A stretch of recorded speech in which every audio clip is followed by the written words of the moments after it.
Hey everybody, so today we're going to be going over soft tissue mobilization. Now, what is soft tissue mobilization and how is that different than stretching? Well, soft tissue mobilization basically is loosening up those areas of tightness that are in our muscles, because when we train, when we exercise, when we work out, we're actually breaking down our muscles. And when our body builds itself back and repairs it, it lays down collagen in that area to help strengthen that weakened area, that broken down area, that damaged tissue.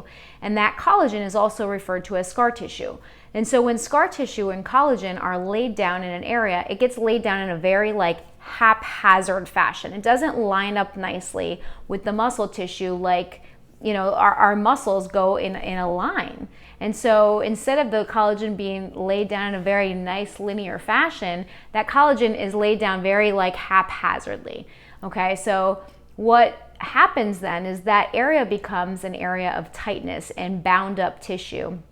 And the more we train, the more we damage our tissues, our body just keeps throwing scar tissue at these areas. And then these areas become tight points, they become weak points as well. So that if we continue to increase the training load without the proper recovery, without the proper strengthening of the muscles, without getting rid of these hot spots, then that spot is likely to lead to some sort of injury in the future. So what we want to do is go into our muscles and loosen up these hot spots, okay? So I'm going to show you a couple different techniques that we can use today. Now, this is different than stretching. Like I said, we're not just trying to elongate the muscle. We're not just trying to stretch the tissue. We're actually trying to get in and loosen up those areas of tightness.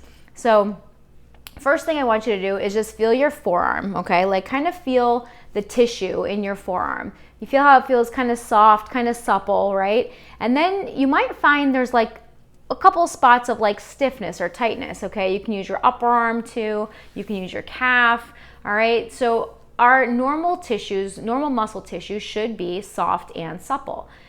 However, you're gonna find, especially as runners, especially getting into the calf area, there are gonna be areas where the tissue just feels stiff. It feels different. It feels sticky almost. There just are these areas of tightness.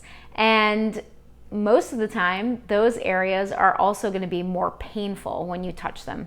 So let's just do a quick exercise where we're going to start just by trying to find some of these spots. Now, in runners, runners can have a lot of issue with calf pain or shin splints. That's a very common thing in runners. So let's start there. It's also easy to demonstrate. It's easy for you to access. So the bone here is called your tibia or your shin. And what we're gonna do is you're gonna feel there's a ridge. If you run your fingers down the front of your shin, there's a bony ridge right there. So what I want you to do is kind of come off that ridge, right, and you're gonna find it's gonna be bone, bone, bone, and then all of a sudden it's soft right there. So that is where your muscles start to attach to the bone. So what I want you to do is just kind of work your way down that bone. You're gonna feel the soft tissue, and you're gonna probably feel that there's some areas in there that are tighter or more painful, I should say, and more painful, right?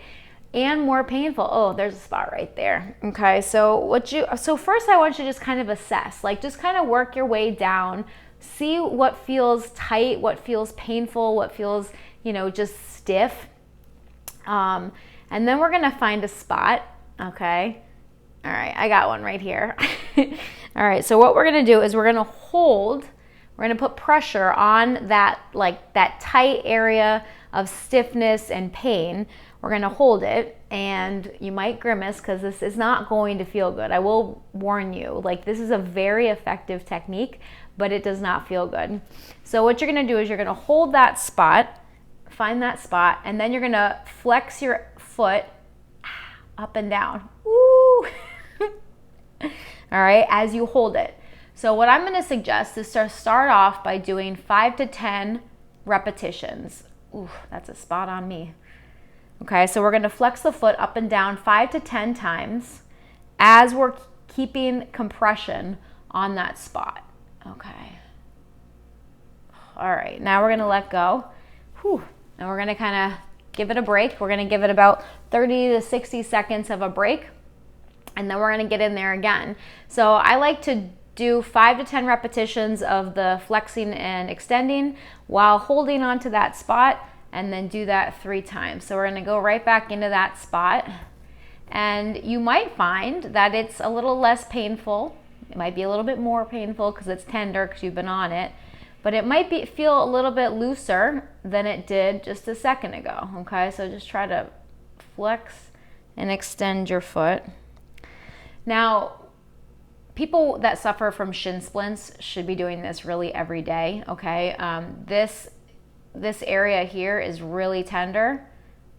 It's where like a lot of different muscles in your calf attach to the bone. And those, like I said, you know, through training, through workouts, those areas can get really, really tight. Okay, let's just take another break. Okay, so you can kind of see, I was just kind of doing it naturally, but I was kind of working my way up, right? Finding different areas. So like I'll find a spot and I'll hold it and I'll kind of do a couple in that one spot, and then I'll kind of work my way up the shin or up the tibia, and I'll just flex and extend there.